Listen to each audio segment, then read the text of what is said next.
بسم الله الرحمن الرحيم الحمد لله رب العالمين الرحمن إياك نعبد وإياك نستعين اهدنا الصراط المستقيم صراط الذين أنعمت عليهم نعرہ تکبیر،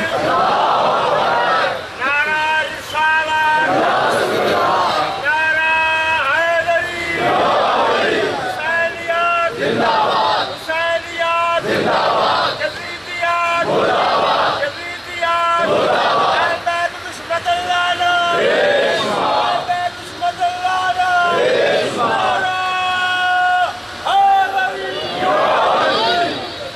فاتحة بسم الله الرحمن الرحيم الحمد لله رب العالمين الرحمن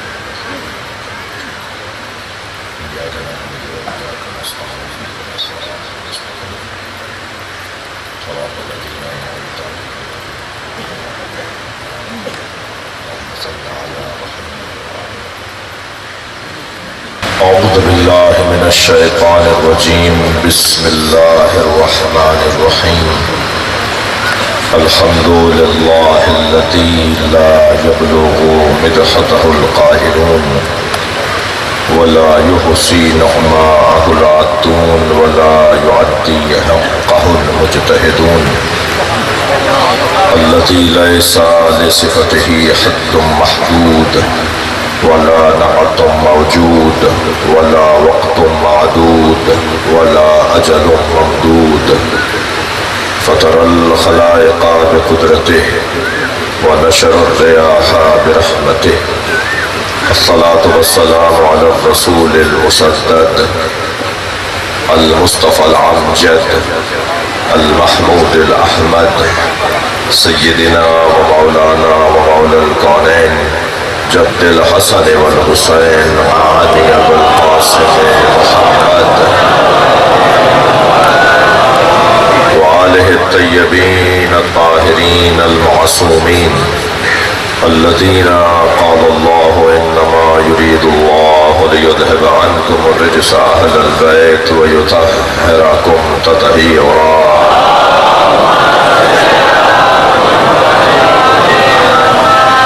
ولعنة الله على أعدائهم أجمعين من يوم عداوتهم إلى قيام يوم الدين أما بعد قال الحكيم في قرآن الكريم بسم الله الرحمن الرحيم يا أيها الذين آمنوا من يرتد منكم عن دينه فسوف يأتي الله بقوم يحبهم ويحبونه أذلة على المؤمنين أعزة على الكافرين يجاهدون في سبيل الله ولا يخافون لومة لائم ذلك فضل الله يؤتيه من يشاء والله واسع عليم إنما وليكم الله ورسوله والذين آمنوا الذين يقيمون الصلاة ويؤتون الزكاة وهم راكعون صلوات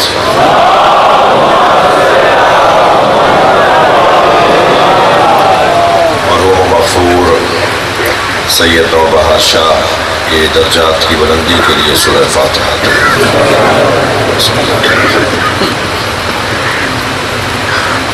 الرحمن الرحیم مالک یوم الدین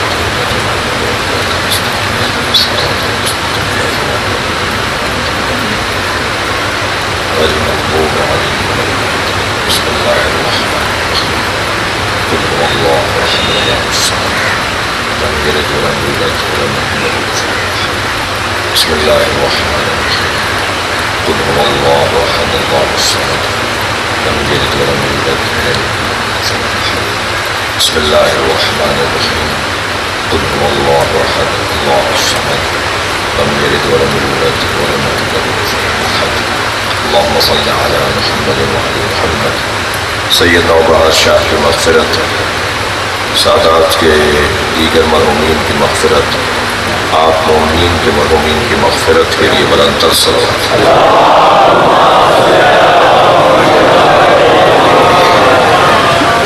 سورہ مبارکہ معاہدہ کی 54ویں اور 55ویں دو آیتیں میں نے پڑھی ہیں۔ معمولاً جو 55ویں آیت ہے، اس آیت کا ایک نام بھی ہے اور وہ ہے آیہ ولایت۔ مولا علی کی ولایت کا جو ہم اقرار کرتے ہیں، اس پر قرآن کی جو آیت دلیل ہے وہ یہی آیت ہے۔ اللہ کی وحدانیت کا کلمہ، رسول کی رسالت کا کلمہ اور علی مولا کی ولایت کا کلمہ جس آیت پر دلیل رکھتے ہیں وہ یہی آیت ہے۔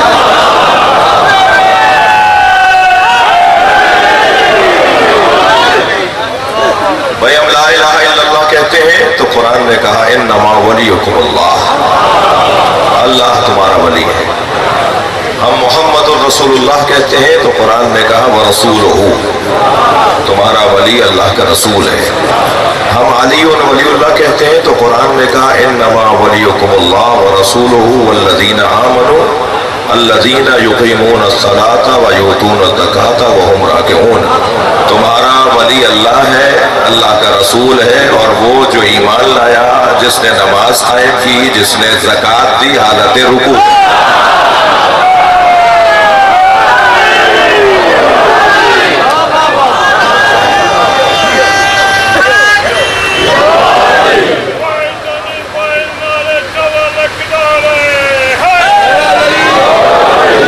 جناب فخر امام صاحب بھی تشریف فرما ہوئے ہیں اور سادات تمام تشریف فرمائے ہیں، مومنین موجود ہیں، آپ سب کی حفاظت صحت کے لیے بلند تر صلوات۔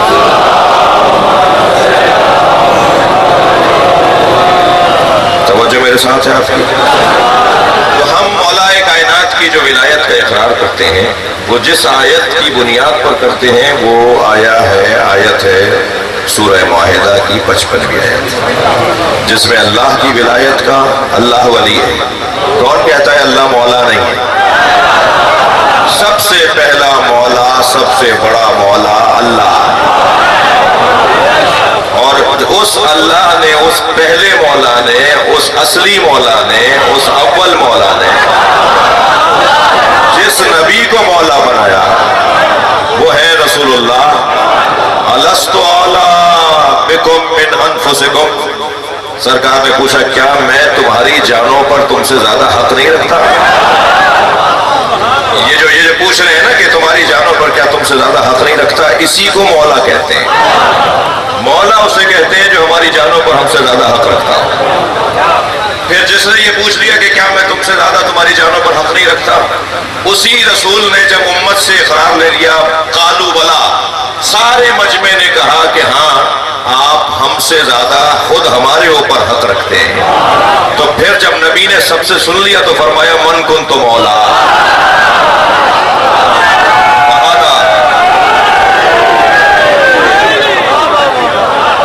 من کنت مولا فہذا علی مولا، جس کا میں، اچھا یہاں بہت بزرگ عالم دین تھے لکھنؤ کے، جناب مولانا کلب صادق صاحب، ابھی کوئی 1 سال پہلے ان کا انتقال ہوا ہے، تو وہ بڑا حسین جملہ فرما گئے، فرمانے لگے کہ کنتو کا ترجمہ ہمارے یہاں کیا جاتا ہے ہوں، کنتو یعنی ہوں، میں جس کا مولا ہوں، من کنتو مولا، میں جس کا مولا ہوں۔ وہ فرمانے لگے ترجمہ ٹھیک نہیں ہے، یا تو کنتو کا ترجمہ آپ ہمیشہ یہی کریں۔ یہ کیا بات ہوئی کہ کہیں کچھ اور ترجمہ، یہاں کچھ اور ترجمہ؟ کنتو کنزن مخفیہ، میں چھپا ہوا خزانہ تھا، فاحببت ان اعرف، میں نے چاہا، حدیث قدسی اللہ کہہ رہا ہے، میں چھپا ہوا خزانہ تھا، میں نے چاہا کہ میں پہچانا جاؤں، فخلقتک یا محمد، اے محمد میں نے بنایا ہی تمہیں اس لیے کہ میں پہچانا جاؤں۔ تو بھائی وہاں بھی وہی ترجمہ کیجئے،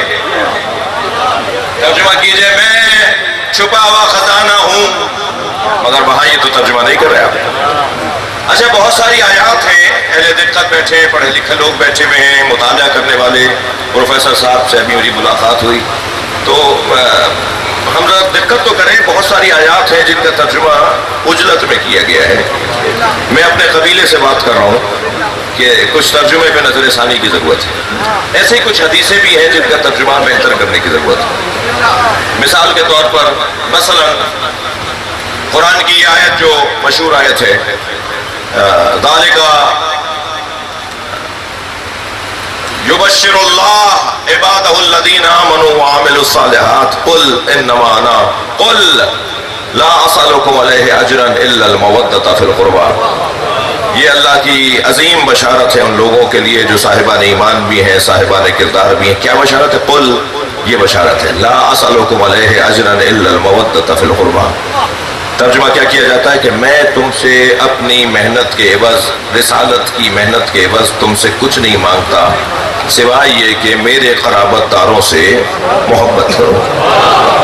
یہ ترجمہ سب نے کیا ہے، مگر علامہ نقل صاحب بر صغیر کا ایک بہت بڑا نام، جی ایک بہت بڑے عالم دین، وہ کہتے ہیں ترجمے میں جلدی کی گئی ہے. یہاں اللہ کہہ رہا ہے قل لا اسألکم علیہ اجرا الا المودۃ فی القربى، کہہ دو میرے نبی کہ مجھے رسالت کی محنت کے بعد کچھ نہیں چاہیے سوائے یہ کہ قربہ سے محبت کرو. یہ کیوں کہہ رہے ہو کہ میرے قربہ اور میرے قرابت دار؟ نبی نے کب کہا ہے میرے قربہ سے محبت کرو؟ مطلق لفظ قربہ ہے، اللہ کہلوا رہا ہے، نبی کہہ رہے ہیں، تو جہاں نبی کے قربہ مراد ہو سکتے ہیں وہاں اللہ کے قربہ بھی تو ہو سکتے ہیں. اچھا اگر اللہ کے قربہ ترجمہ کر لیا تو بہت ہی مسئلہ آسان ہو جائے گا. بھائی بڑی تعداد میں لوگ ہیں جو یہ چاہتے ہوں گے کہ جن کو وہ بڑا مانتے ہیں انہیں شامل کر لیا جائے مودت میں، مگر آپ نے اگر ترجمہ کر دیا کہ اللہ کے قربہ تو پھر وہی مانے جائیں گے جو اللہ کے قربہ ہیں. کسی میں دم ہے تو مولا کائنات جیسا وجود دکھائے جو اللہ کے قریب ہے، سیدہ جیسا کوئی وجود دکھائے جو اللہ کے قریب ہے. تمام اصحاب جمع ہو کر آ گئے سرکار کی خدمت میں، یا رسول اللہ علی کے گھر سے صبح کے وقت میں سفید نور نکلتا ہے جو آسمانوں کی طرف جاتا ہے، دوپہر کے وقت میں زرد رنگ کا نور نکلتا ہے علی کے گھر سے جو آسمانوں کی طرف جاتا ہے، اور مغرب کے وقت میں سرخ رنگ کا نور نکلتا ہے جو آسمانوں کی طرف جاتا ہے. یا رسول اللہ یہ نور کیسا ہے؟ اچھا جو محترم لوگ نور دیکھ رہے تھے ان کا مقام معمولی نہیں ہے، نور دیکھنے والے کا بڑا مقام ہے. سرکار نے فرمایا کچھ دیر صبر کرو علی آنے والے. جیسے مولا تشریف فرما ہوئے نبی نے فرمایا یا علی میرے اصحاب یہ پوچھ رہے ہیں کہ تمہارے گھر سے صبح سفید رنگ کا نور، دوپہر میں زرد رنگ کا نور اور مغرب میں سرخ رنگ کا نور نکلتا ہے، یہ نور کیسا ہے؟ مولا مسکرائے، مولا فرمانے لگے جب فاطمہ مصلی پہ آتی ہے، سبحان اللہ، تو جب فجر میں سیدہ آتی ہیں تو سیدہ کے مصلی سے سفید نور نکلتا ہے، جب ظہر میں سیدہ آتی ہیں تو زرد نور نکلتا ہے، جب مغرب میں سیدہ مصلی پر آتی ہے تو سرخ رنگ کا نور نکلتا ہے. ابھی مولا نے یہ بتایا تھا کہ جبریل نازل ہوئے اور جبریل نے آ کر کہا یا رسول اللہ اپنے اصحاب سے کہہ دیجئے جب سیدہ مصلی پہ کھڑی ہوتی ہے تو اللہ سارے فرشتوں کو بلا کے کہتا ہے زمین پہ دیکھو تمہیں کچھ نظر آ رہا ہے؟ تو فرشتے کہتے ہیں یا اللہ جیسے زمین والے آسمان پہ چاند دیکھتے ہیں ہم آسمان والے زمین پہ فاطمہ کا مصلی دیکھ رہے ہیں.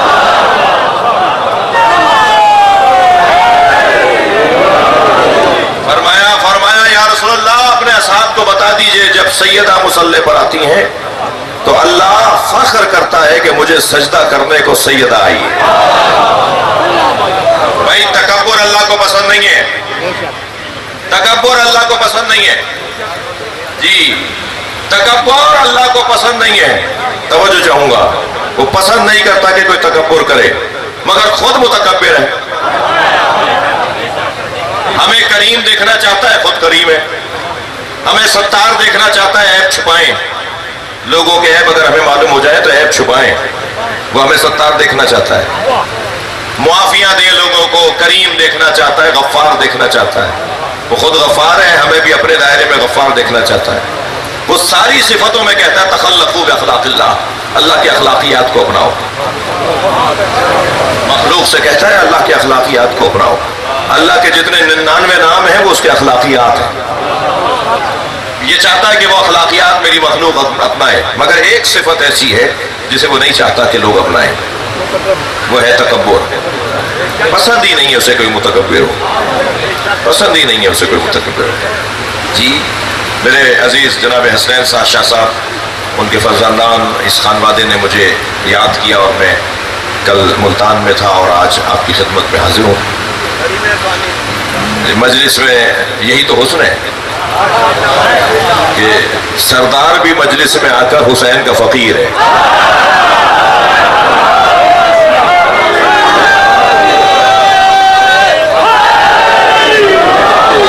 مجلس کا یہی تو حسن ہے۔ بھائی آپ مجھے ہاں نہ میں جواب دیجئے گا، سب جوتیاں اتار کے بیٹھے ہیں مجلس میں، ہے نہیں؟ ہم جب مجلس میں آتے ہیں تو جوتیاں اتار کے آتے ہیں نا؟ بھائی بولیے، جوتیاں اتار کے مجلس میں آتے ہیں نا؟ مولا علی نے جوتیوں کا نام دنیا رکھا ہے، ہم مجلس میں اپنی دنیا چھوڑ کر آتے ہیں۔ مجلس کے باہر کچھ ہوں گے، مجلس میں حسین کے فقیر ہیں۔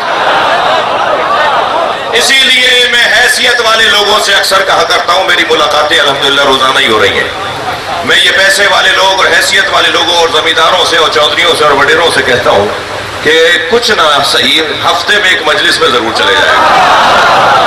مجلس ہمیں قابو میں رکھتی ہے۔ صلوات پڑھنے ذرا محمد و آل محمد۔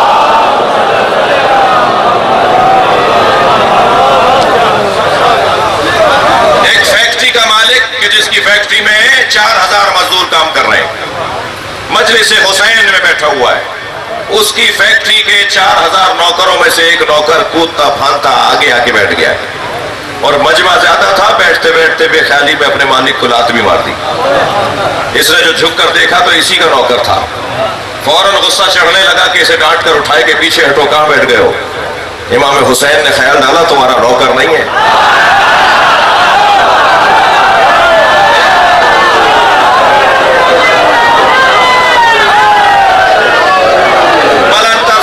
محمد و آل محمد۔ توجہ کر رہے ہیں آپ؟ اللہ کے قربا، اللہ سے قریب ترین کون ہے؟ میں زمین کے رستوں سے زیادہ آسمان کے رستے جانتا ہوں۔ کوئی علی کے لہجے میں بول کے تو دکھائے۔ یہ اگر کسی نے دیکھا دیکھی میں بول بھی دیا نا تو نبھانا مشکل ہو جائے، اور مانے میں زمین کے رستوں سے زیادہ آسمان کے رستے جانتا ہوں۔ جا رہے میرے مولا جنگ نہروان پر، اکثر جس گھوڑے پر بیٹھتے تھے لاغر ہوا کرتی تھی وہ۔ ایک بڑی گھمسان کی جنگ میں تو ان کے بیٹے، مولا کے بیٹے محمد حنفیہ نے کہہ دیا بابا فلاں گھوڑا لے جائیے، وہ تیز دوڑتا ہے۔ تو جیسے انہوں نے کہا وہ تیز دوڑتا ہے تو ایک دم مڑ کے دیکھا انہیں، تم مجھے وہ گھوڑا کیوں دے رہے ہو جو تیز دوڑتا ہو؟ بابا گھمسان کی جنگ ہے، آپ کو اگر جلدی واپس آنا ہوا تو آپ کے پاس سواری ایسی ہونی چاہیے۔ حضرت نے فرمایا میں میدان میں جانے کے لیے آتا ہی نہیں ہوں۔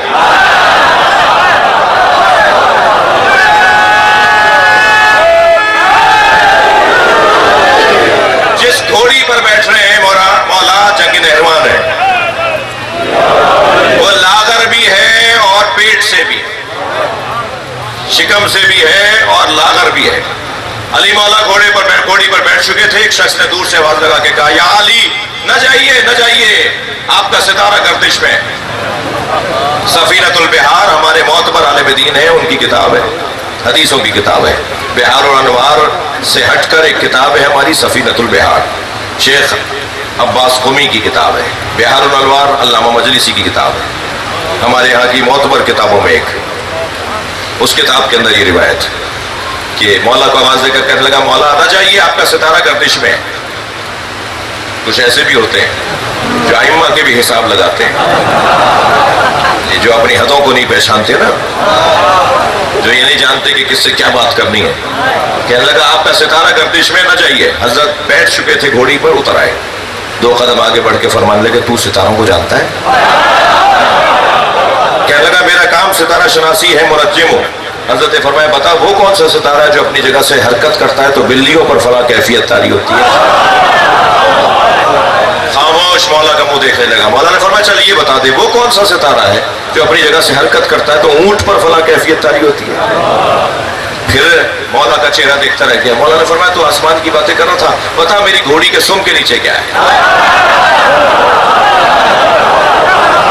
نہیں بتا سکا۔ حضرت نے فرمایا تو زمین کی بات نہیں بتا رہا، آسمان کی باتیں کر رہا تھا۔